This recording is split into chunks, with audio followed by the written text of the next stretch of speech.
সহিহ বুখারী ইলম অধ্যায় হাদিস নং ৬২।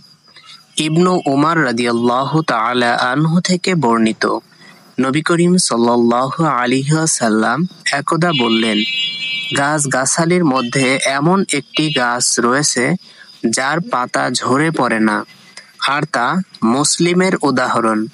তোমরা আমাকে বলো, সেটি কি গাছ?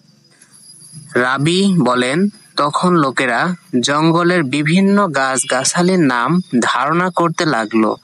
আব্দুল্লাহ রাদিয়াল্লাহু তাআলা আনহু বলেন, আমার ধারণা হলো সেটা হবে খেজুর গাছ, কিন্তু আমি ছোট থাকার কারণে তা বলতে লজ্জা পাচ্ছিলাম।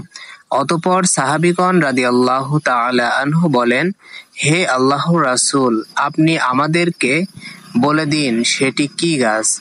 তিনি বললেন, তা হচ্ছে খেজুর গাছ।